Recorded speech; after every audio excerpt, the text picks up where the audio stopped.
कल ही एक बड़ी दुखद खबर मैंने पढ़ी और सोचा था कि आपसे ज़रूर इस विषय में प्रश्न करूंगा। हम हैं जो क्वारंटीन्ड हैं और सरकार की पूरी जिम्मेदारी है कि हमें बचाए इस बीमारी से। और समाज में एक वर्ग है डॉक्टरों का। वो डॉक्टर हैं जो दिन रात मेहनत करके, इटली में तो 86-85 वर्ष के रिटायर्ड डॉक्टर भी वापस आ रहे हैं। उनका इंटरव्यू हुआ, उनसे पूछा गया कि आपको डर नहीं लगा, तो उन्होंने कहा कि जब ओथ ली थी, डॉक्टर बना था, तो तभी इस डर को तो पीछे छोड़ दिया था कि हॉस्पिटल में संक्रमण से बीमार हो जाऊंगा।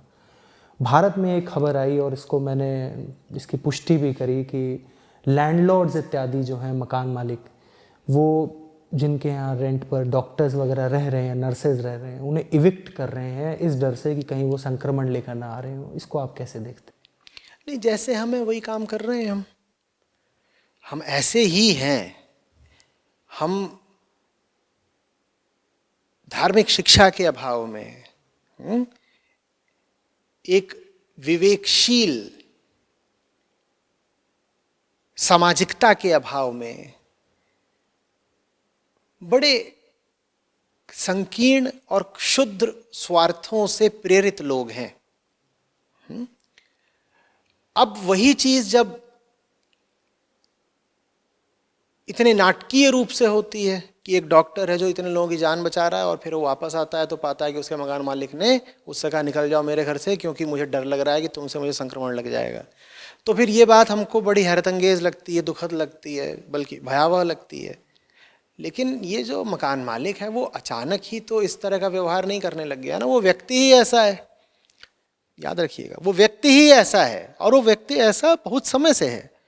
और वो जो ये व्यक्ति है मकान मालिक, ये समाज में एक सम्मानित व्यक्ति है भाई। तो यही बात नहीं है कि ये मकान मालिक कैसा आदमी है, ये भी तो बात है ना कि इस तरह के लोगों को सैकड़ों हजारों लोग आज तक सम्मान कैसे दे रहे थे, वो लोग कैसे हैं।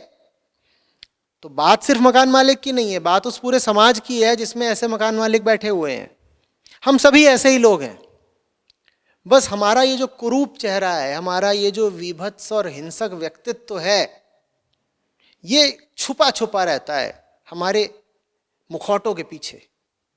जब आपातकाल आता है तो मुखौटे उतर जाते हैं और उसके पीछे का हमारा जो विकृत चेहरा है और नुकीले दांत हैं और पैने पंजे हैं, वो फिर सब सामने आ जाते हैं।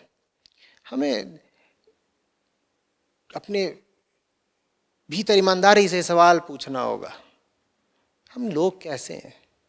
हम लोग कैसे हैं वो हमें हमारे दिन भर की छोटी छोटी गतिविधियों में दिख जाएगा। ज़रा ज़रा सी बात में अगर आप स्वार्थी होकर के चलते हो, दिल आपका बड़ा नहीं है, अपने छोटे से मुनाफे के लिए आप अगर किसी का बड़े से बड़ा नुकसान करवाने को तैयार रहते हो, दूसरे को भी आप देह की तरह देखते हो, खुद को भी बस देह भर मानते हो, अपने हर काम में, अपने हर रिश्ते में, अपने परिवार के भीतर भी आपका यही हाल है कि तू भी देह है मैं भी देह हूं। तो फिर अब हैरत की बात क्या कि आप किसी भी तरह का निकृष्ट काम कर डालो। तो ये बीमारी तो आई है और मैं उम्मीद भी करता हूँ, प्रार्थना भी करता हूँ कि कुछ महीनों में, नहीं तो अगले साल तक कुछ ना कुछ इसका मानवता इलाज निकाल ही लेगी। लेकिन ये बीमारी बाहरी है, असली बीमारी भीतर है हमारे। ये बाहरी बीमारी भी, अभी मैं कल परसों आपसे ही कह रहा था, ये बाहरी बीमारी भी हमारी आंतरिक बीमारी नहीं पैदा करी है। और ये बाहरी बीमारी अगर हमने किसी तरीके से हटा भी दी, मिटा भी दी, तो ये भीतर की बीमारी तो बची रहेगी ना। वो भीतर की बीमारी ही इन सब किस्सों में और घटनाओं में पता चलती है। तो उस भीतर की बीमारी का इलाज बहुत ज़रूरी है और उस भीतर की बीमारी का एक ही इलाज है शिक्षा। हमें दोनों तरह की शिक्षा चाहिए। हमें विज्ञान में बहुत सार्थक शिक्षा चाहिए और हमें अध्यात्म की गहरी शिक्षा चाहिए। ये दोनों चाहिए, ये दोनों होंगे तो ही हम अपने आप को एक पूरा इंसान कह सकते हैं और समझ से भरा हुआ, प्रेम से भरा हुआ और आनंद से भरा हुआ एक आज़ाद जीवन जी सकते हैं। नहीं तो फिर बेकार। धन्यवाद आचार्य जी। पिछले 3 दिनों में लगातार 3 बार आपने इस विषय पर मौका दिया सबको कि आपको सुन सकें। आज में लगभग 50 मैसेजेस, संदेश मेरे पास आ चुके हैं। जब हमारी पिछली हिंदी वार्ता का वीडियो अपलोड हुआ था, लोग बहुत अनुग्रह व्यक्त कर रहे हैं और शॉक्ड हैं एक तरीके से कि इस संक्रमण के दौरान भी आचार्य जी। लोगों के सामने अब नहीं बैठ सकता, लोगों से तो दूरी बना कर रखनी है। और बिल्कुल सही बात है, सोशल डिस्टेंसिंग का जो कायदा है उसकी इज्जत करनी ही करनी है। तो इस वक्त इसीलिए आपके साथ बात करता हूँ और वो जो बात है वो लोगों तक ऑनलाइन पहुँच जाती है। और सत्संग शब्द से कोई ये ना समझे कि इस वक्त भी यहाँ पर किसी तरह का सभा समूह चल रहा है।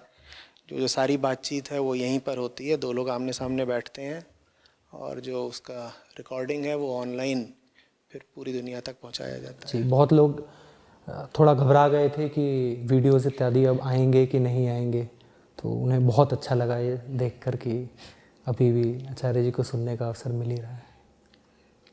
लोगों की घबराहट बताती है कि अभी उन्हें बहुत वीडियोस देखने की ज़रूरत है। जब तक मैं हूँ तब तक तो वीडियोस आएंगे ही, जब